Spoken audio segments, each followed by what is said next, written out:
This is your AEW Double or Nothing pay-per-view preview and predictions. All Elite Wrestling has the opportunity, less than 2 days from now, to leave a big first impression on the wrestling world. And for the last couple of months, people have been just talking about AEW and Double or Nothing and the next quote-unquote wrestling revolution, the next boom period, right?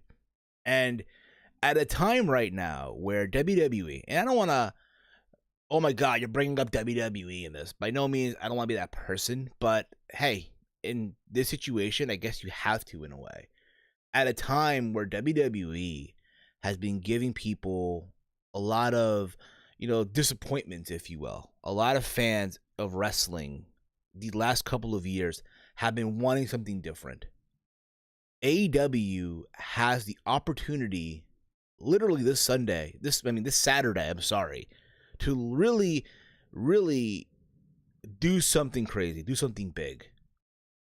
And for all the people that have been saying, oh, AEW is going to be the WWE killing machine, and watch your back, WWE, or this and that, and keep this in mind, this is coming from the diehard AEW fan. I think there's a difference between, I guess, being a fan.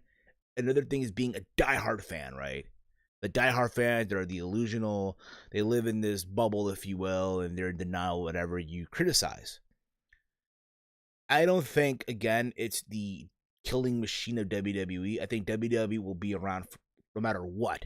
No matter what happens. Yes, the current product is shit. You look at what they've done these last couple of weeks. They've gone from a superstar shakeup to a wild card rule to basically contradict the shakeup to them launching a 24/7 title, which is basically the 2019 version of the hardcore title, with a title that looks a lot like the WBC belt from boxing, to now the cherry on top, Brock Lesnar winning the Money in the Bank briefcase, and people don't want to see that. Like I said, AEW has an opportunity to really leave a big, big first impression and to make a big splash on the wrestling world. And like I said, this is your predictions. I'm Steve. I'm back at it again with a new video. Thank you all for watching. If you're new here, hit that subscribe button down below. This is also a Team Heel Podcast Extra. You can follow me on Twitter at HeelSteven, Instagram, Snapchat, Twitter, all social medias at HeelSteven. Make sure you give me a follow there. If you're on the channel right now, hit that subscribe button down below. Give the video a big old thumbs up. Also, hit the bell icon, be notified when I go, upload a video and I go live on a weekly basis. Just a heads up though, before we begin with the predictions for Double or Nothing, I will be watching Double or Nothing. However, I will not be doing a review once the show goes off the air. Reason being is because that Saturday I will be working, and I'm getting out of work at 9 p.m. So I'm missing basically the first hour of Double or Nothing. So my review will be up, if not by Sunday afternoon, Sunday night, probably by Monday morning at the latest. So just a heads up on that before I begin with these predictions and all that stuff. But guys, I also welcome your feedback, your predictions for Double or Nothing. What's your thoughts on all this? Are you guys excited for something different? Are you guys excited for what people are calling the quote-unquote next wrestling revolution? Or are you one of those people that are annoyed by the annoying diehard fan base that are just hyping this up and are living in this ridiculous illusion, all that stuff? Again, I welcome your feedback. Whatever side of the fence you're on, I welcome your feedback on this. All right. Also, if you'd like, give me your predictions. If not here in the comment section of the video, let me know on Twitter at HeelSteven, and I'll give you a retweet, whatnot, or some fun stuff like that. And not for nothing, I want AEW to succeed. Not because of, oh my God, Cody or the Bucks or Kenny Omega, but more importantly, believe it or not, for Tony Khan. Tony Khan did an interview a couple of days ago. It's on the Being the Elite YouTube channel, I think it is. It's on that channel, I think it is. I think if it's not there, it's on the AEW YouTube channel.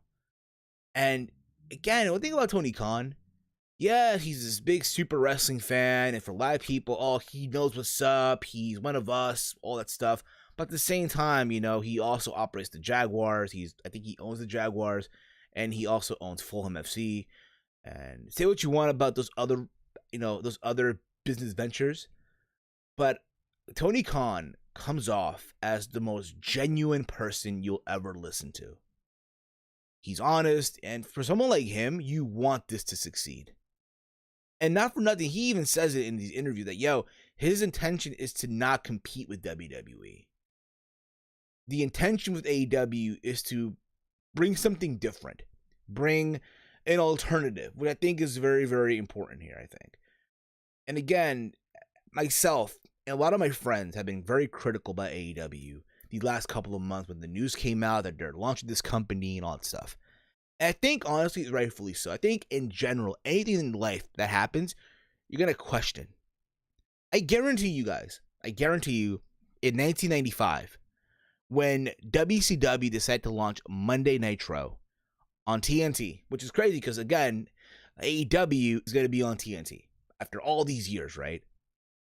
But I guarantee you back then, in 95, when they launched Nitro on TNT, competing with Raw head-to-head on Monday nights at that time, I guarantee you a lot of people were criticizing WCW. Oh, this will never work. What are they thinking? What's wrong with them? And shit like that.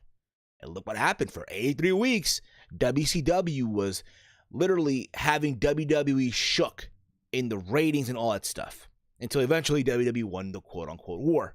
I guarantee you guys, in the early mid-'80s, when Vince McMahon, Vince Jr. that is, right, took over the company from his father and decided to take this Northeast regional territory and take it national. Make it the promotion of America, if you will. I guarantee you a lot of these old school territory promoters and fans back then were also criticizing or questioning Vince's decision. Oh, you're insane. This will never work. What's wrong with you? You're going to kill the business. And for some people in 2019, he's killing the wrestling business. But at that time period, though, he took a risk and it worked.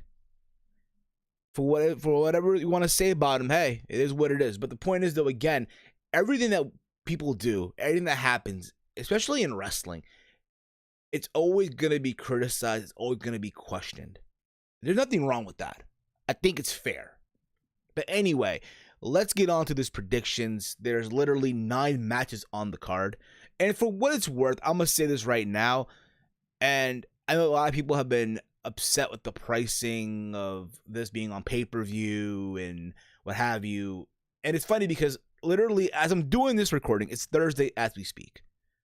Early in the day, I got an email from Fight TV telling me about StarCast and Double or Nothing. And it's funny because if you go on my Twitter, I have posted on my Twitter, @HeelSteven, by the way, that apparently Double or Nothing on Fight TV was going to be $100. Keep this in mind, right? We all know Double or Nothing will be on pay-per-view providers here in the U.S., whether it's DirecTV, Verizon Fios, I think Optimum as well. You kind of get the idea, okay? Comcast, Dish Network, whatever the fuck you have is going to be there, available on pay-per-view providers. And also on Bleacher Report. And people have been complaining about the prices. It's not right that it's $50 or $60. And I get it. Honestly, I'm looking at the card as we speak.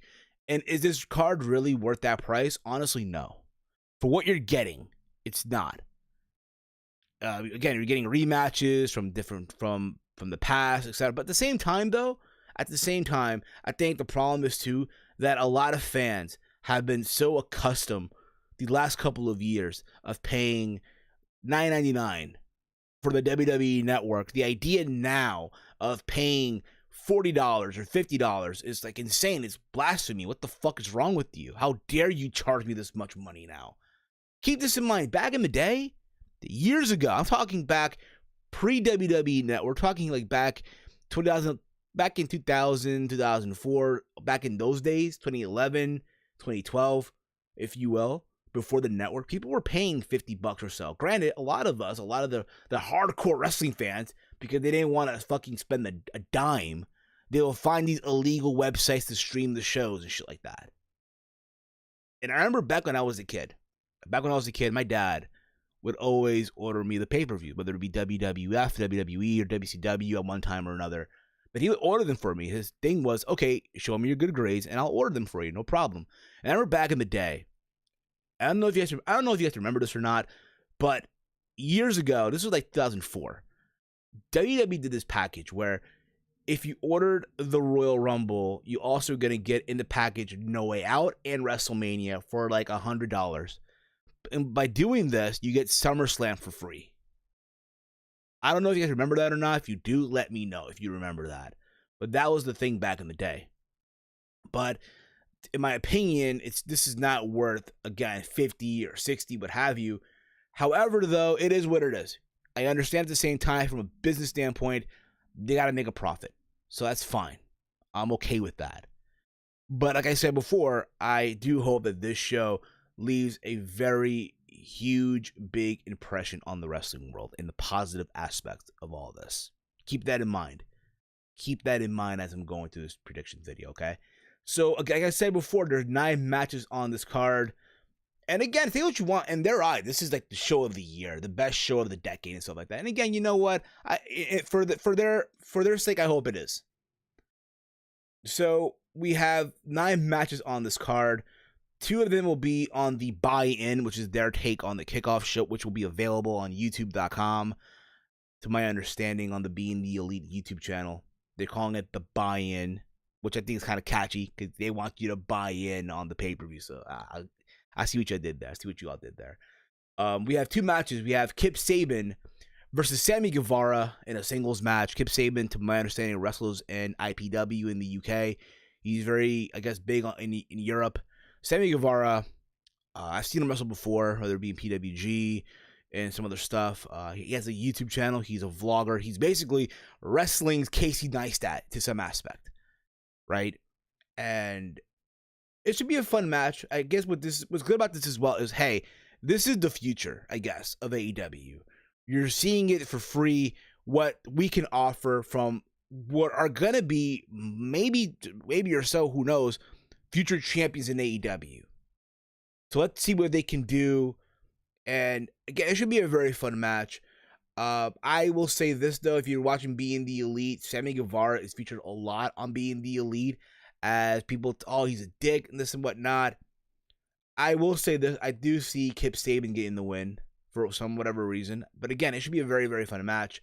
But again, I think what's important here as well is that they're showcasing the future of AEW in some aspect. So that's a win on their behalf as well. We then have the 21-man Casino Battle Royal. But so this is basically the next evolution, if you will, of the over-the-budget Battle Royal. So apparently how this is going to work is that it's going to start off, I guess, with 5 people. I guess, or 5 people. And then after every 2 minutes or so, or 5 minutes, 5 more people will enter until, I guess, the last person is the 21-man with the Joker card, whatever. And I guess the winner, so my understanding, so again, this has happened yesterday. They broke this news yesterday on their YouTube channel, that being the AEW YouTube channel, that the winner of this match is going to face the winner of the Kenny Omega Chris Jericho match in the future, or not on a future show, to determine who will be the very first AEW champion. Now, the people that are going to be in this match, as we speak, Sonny Kiss, Brandon Cutler, Ace Romero, who I've seen before wrestle in MLW, Glacier, Brian Pillman Jr., who I think is also the future of wrestling somewhere down the road, Sunny Days, MJF, who I think, again, is going to be a big-time player in AEW, as he is in MLW right now. Joey Janela, also, again, I can't sing his praises enough. The guy's insane. The guy's awesome. Again, I think the future is also big on him in AEW as well. Dustin Thomas, Billy Gunn, Jimmy Havoc, who I've seen wrestle before. The guy's insane as well. Michael Nakasawa, you might have heard his name mentioned before on Being the Elite. Jungle Boy, Isaiah Cassidy, Mark Queen, Luchasaurus. And they also announced last night on their Twitter handle, on their Twitter account, entering the Casino Battle Royal will be Sean Spears. Now, you guys know Sean Spears, formerly known as Tye Dillinger, and he got the 10 card. That being said, I think someone like him could definitely, I can see him being in all the way at the end. But at the same time, they also announced that Hangman Page will not be competing at Double or Nothing. As you guys know, the match between him and Pac got basically scrapped off due to creative differences. They had a match over at WrestleGate in Nottingham, England, where it ended in disqualification. But at the end of the match, Hangman Page got basically taken out by Pac after Pac attacked his leg with the steel chair. That being said, though, if you watch the latest episode of Being the Elite that was literally uploaded hours ago, again, it's Thursday as I'm recording this, and Hangman Page said, hey, he'll be there, it'll still be a fun show, but the way he came off, it's like, you know what, they might add him into the Battle Royal. I do see that happening. I think it's going to come down to, let's assume for a second here that they do put him in the Battle Royal, it's going to come down to Hangman Page and Shawn Spears. That being formerly known as Tye Dillinger. And I think the future of the business is between, I think, with Hangman Page. Like I know before I said, Sammy Guevara, MJF, Kip Sabian, Joey Janela. But I think if there's someone that you make a champion out of those guys, I will say Hangman Page. So I say, you know what? Hangman Page gets added to this match. And he wins the entire thing. He wins the Battle Royal. And he goes on to meet the winner of Jericho and Omega on a future show. Most likely, it'll probably be at the Fight for the Fallen show in Jacksonville. Or maybe if they do another all-in show in Chicago in September, we'll see. But again, it's all up in the air right now. But I do see Hangman Page winning the Battle Royal. We then go on to the main card. It's going to be on pay-per-view, all over the place, Bleacher Report Live and stuff like that. We have the women going at it. We have Britt Baker versus Nyla Rose versus Kylie Ray. They were hyping this up when they announced Double or Nothing at the MGM Grand in Las Vegas at that press conference. The women were there, and nonetheless, it should be a fun match. You guys remember Britt Baker was one of the women that wrestled in that Fatal 4-Way at All In back last September with the likes of Tessa Blanchard, Chelsea Green, who's now in WWE, and Madison Rayne, who is back with Impact Wrestling. So the fact that she's one of the women that are still there, I think it says something there. Granted, they did talk about the AEW World title, but they didn't mention a women's title. I think it will happen down the road, maybe on a future show or not. But you could even say this could have implications of a number one contendership or a championship. I don't know, something like that. It's funny because you're watching the Road to Double or Nothing series on the Cody channel, I guess. In the latest episode, you had Brandy, who's literally day by day acting like Stephanie McMahon almost, right? She's telling every girl, oh, they're going to go over. They're going to go over. And I get it. It's motivation, what have you. So I'm fine with that. So that being said, with the winner here, I'm going to go with Britt Baker. I think Britt Baker takes the win here out of the three here. But again, it should be a very fun match. All the hell you want. We then have a six-man tag. We have a six-man tag of SoCal Uncensored, Christopher Daniels, Frankie Kazarian, Scorpio Sky versus Strong Hearts of Shima, T-Hawk, and El Lideman from OWE, that promotion in Hong Kong that they're partnered up with, or I think it's China. Yeah, it's in Hong Kong, China. They're partnered up with. It should be honestly a very fun match, the spot fest, if you will. Here, I can see that happening here as well.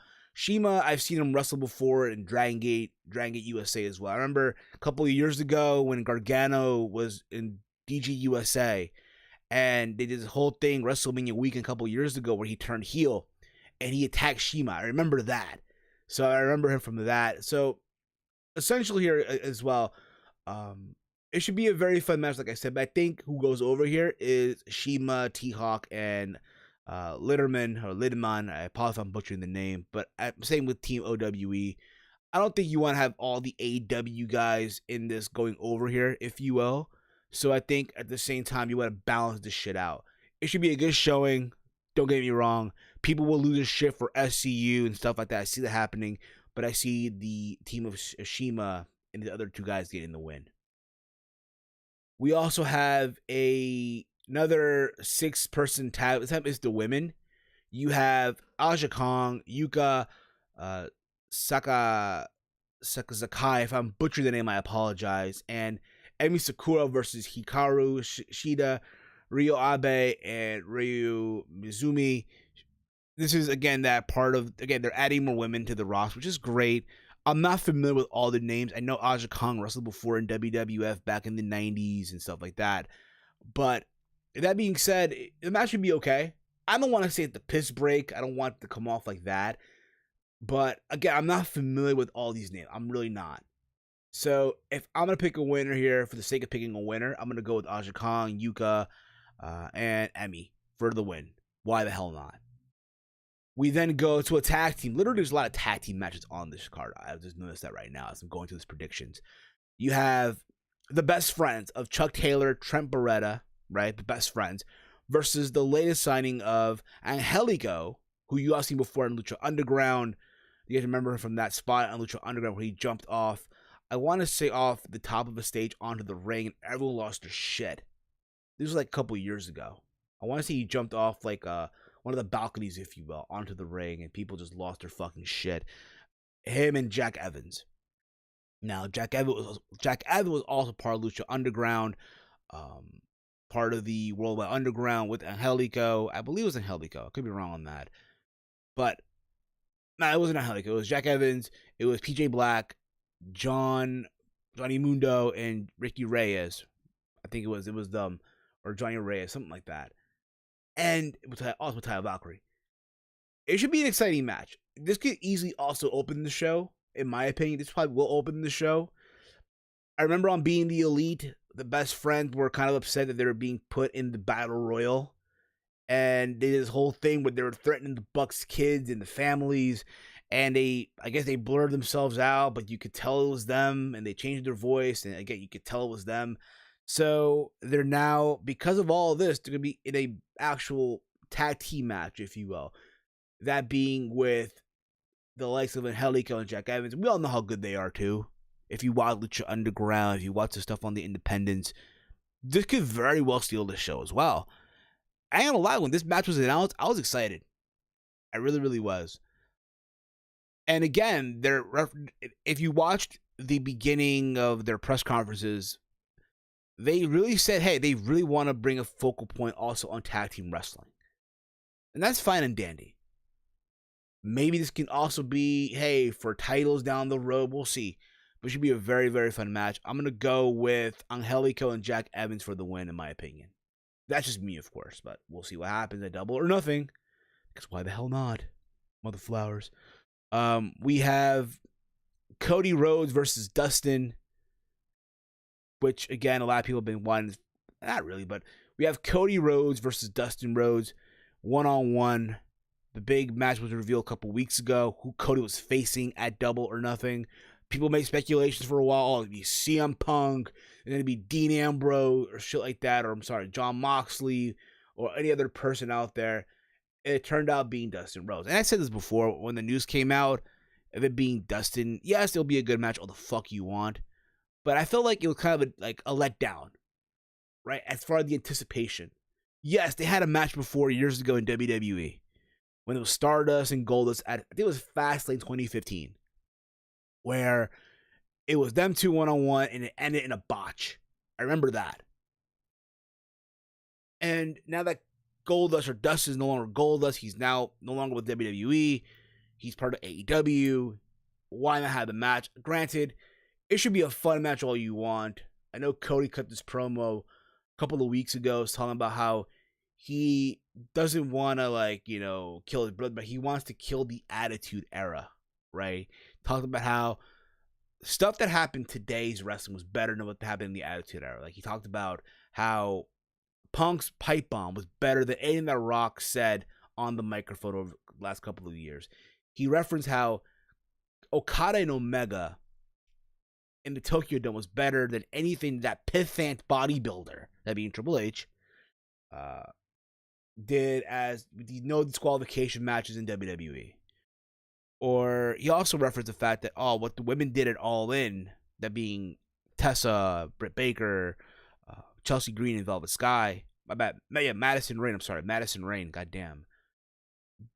What they did that night in Chicago in that Fatal 4-Way was better than any Braun Penny's matches from the Attitude Era. And I get it, hey, it's basically the battle of two eras of wrestling. I get that. But at the same time, when I look back at the Attitude Era, yes, the Attitude Era wasn't really known for its wrestling, right? It wasn't. But one thing about the Attitude Era that I will say is more for moments, memorable moments. When Taker hung in that cross Steve Austin, right? When the Ministry of Darkness tried to fucking, I guess, take over the company, right? Or Austin in the beer bath, or Austin with the Zamboni, and stuff like that. That's what I think is mostly known for. Or you know what? When Mick Foley, Mankind, finally won the WWE title. It's for moments that I look back on the Attitude Era. That's just me, of course. Like I said before, it should be a fun match. Does Cody go over here, though? I don't know. I honestly think Dustin has to win here. I think Dustin Rhodes is going to win. It should be a fun match. At the same time, though, say what you want about that Cody promo, but it got me hooked. Just like last time when Cody faced Nick Aldis at All In for the NWA World Title. I'm sorry. I'm butchering all over the fucking place in this video, but it is what it is. And one of the videos that they did, I think it was on the NWA channel or the Cody channel on All Us, right? On the road to All In. One of the last videos where Cody talked about his father, how he's doing this for his dad, and he ended up crying. Like, yo, if that didn't get you guys hooked for that match, I don't know what did. And look at this match. Granted, it's basically at the same time as two brothers with the same father, two eras, and it found a way to get me excited about this match. It found a way to get me hooked for this match in a way. Granted, do I still feel like it's a letdown in a way? A little bit. But nonetheless, it should be the match for it. It should be a fun match. I'm going to go with Dustin Rhodes getting the win, though. I think Dustin Rhodes gets the win here. And maybe, just maybe, it's Dustin's last match. They've been talking about, oh, it's Dustin's last match. But at the same time, if it's his last match, they might just give it to Cody. But we'll see what happens at Double or Nothing. We have the Young Bucks, Matt and Nick Jackson, defending the AAA World Tag Team Championships versus the Lucha Bros of Pentagon Jr., or Pentagon El Cerro M, and Phoenix. You guys remember a couple of months ago, the Young Bucks went to AAA, and they took the titles from the Lucha Bros. And now here's the big match again. Granted, they wrestled before in PWG. And it was a fun match then. Granted, at the time, the Lucha Bros really weren't that known, unless you only watch Lucha Underground against AAA. But they got that rub, if you will. And now the Lucha Bros, everyone knows who they are. Everyone that watches hardcore, like everyone that's a hardcore wrestling fan, you know who they are. You know where they've been.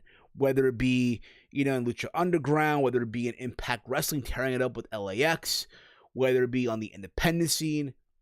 There, again, everyone knows who they are, basically. It's going to be a very fun match. Don't get me the fuck wrong. At the same time, though, again, when you look at this match, I gotta believe, again, it's a back and forth booking here. But it's going to be very exciting. Remember at the press conference in Las Vegas, Pentagon Jr., I think he did a package power driver onto, I want to say, Matt Jackson on that stage, and all that to them going back and forth to where I said early on in this review, a couple seconds ago, that the Young Bucks had took the AAA titles, the tag titles from the Lucha Bros in AAA. And again, it's also them showing off or showcasing their partnership with AAA, which is cool as well in some aspects. And this being said, who wins here? I'm going to go with the Lucha Bros. I think the Lucha Bros get their belts back. And again, it's back to that 50-50 booking here, if you will. So I see the Lucha Bros getting the win back and getting their titles back and all that stuff. So we'll go with the Lucha Bros here. And then we have the main event.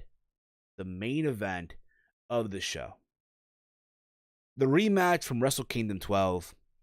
You have Kenny Omega versus Chris Jericho, where the winner of this match will face the winner of the Casino Battle Royal to wrestle on a future show to determine who will be the very first AEW World Champion. Now, yes, the first match at Tokyo Dome that they had, it was amazing. It was great, awesome, right? It was a dream match. Oh my God, right? Now, am I clamoring to see this match again? No, I'm not, honestly. But nonetheless, it should be a fun match. Don't get me the fuck wrong. You know, Jericho is Jericho. Jericho now being this rugged style, I'm fine with it. I think it's awesome, right? He's a name. That being said, look at Kenny Omega. It's crazy to think about it, though. Yo, Kenny Omega, I'm not trying to be a dick when I say this too, but it's true, though, when you think about it. Since Tokyo Dome this past January, after he lost to Tanahashi, he hasn't wrestled a match. It's like he lost all this momentum. It's gone, right? And basically, it's the first time he's wrestling since January. When you think about it. Jericho has wrestled Naito. He's, I think, also wrestled on the Jericho cruise with the Young Bucks, stuff like that. Granted, he hasn't wrestled that often as well, but it's one of those things where it's like, okay, it's two guys that rarely wrestle now. It should be a fun match all the fuck you want. They did have that little brawl at the press conference in Las Vegas. They did have also that little scuffle they had at that indie show in Atlanta. I'm sorry. And Jericho's opinion, he's the reason why the success for AEW. He's the reason why they're on TNT. He's the reason why AEW is getting all this exposure because of Chris Jericho, right? At the same time, I'm going to say this too. Being that Omega won at Wrestle Kingdom 12, right? I'm going to say, hey, if this was just the rematch, that is, just a one-on-one match, I would say Jericho would win, right? Because you think about it, Jericho will get the win back, and it's fine. But now that there's this implication, there's stipulation now where, hey, the winner will meet the winner of the Casino Battle Royal to determine who will be the first ever AEW World Champion, and there's a world title implication. Honestly, I see Omega winning, because honestly, does Jericho, let's be real about it, does Chris Jericho really need to be the AEW World Champion? No. Jericho's a very established name. It's more like, I guess, him giving the rub again to Omega, which I'm fine with as well. And maybe in a future show, maybe at Fight for the Fallen, or maybe in that September show that they're going to do probably in Chicago again, you do Omega and Hangman Page, or Omega versus Shawn Spears to crown the first champion. But that's what I see happening. I see Omega winning and likely becoming the first world champion for AEW. It's kind of fishy too. Oh my God, it's the executive vice president in the main event. It's the executive vice president, the first world champion. I get all that. Or maybe, you know what? Maybe Hangman Page, like I said earlier, you know, it's in the battle royal. He wins the battle royal. He beats Omega on a future show, likely that Fight for the Fallen or that Chicago show in September. I don't fucking know. And become the first world champion. Maybe that's too. But we shall see. But nonetheless, like I said before, I look forward to watching the show. I look forward to seeing what the hell AEW is going to do, how they're going to change the wrestling world. One thing is talking all the fuck you want on being the elite, on social media. Another thing is now going forward with it. That's one of the big things now as well. Leave a first big impression. I have a lot of friends that are traveling to Las Vegas, that are already in Las Vegas as we speak. To those that are there right now, I am there in spirit. I am there in spirit. But I look forward to watching the show on Saturday. Again, my review will be up a little later than usual because I'm missing the first hour because of work.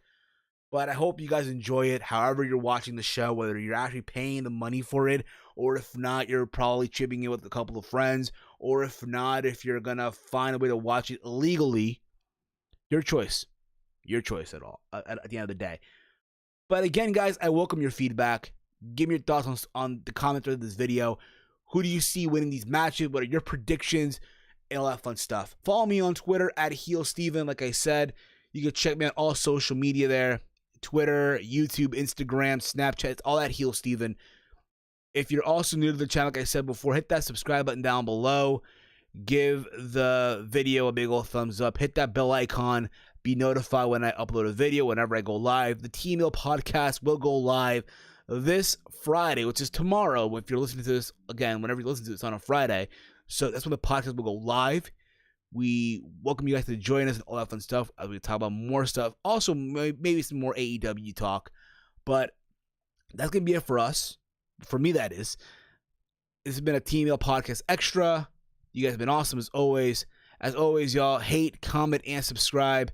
And I hope you're all ready for Double or Nothing this Saturday, as I am in some way, shape, or form. Peace out, everybody. Goodbye and good night. Bang.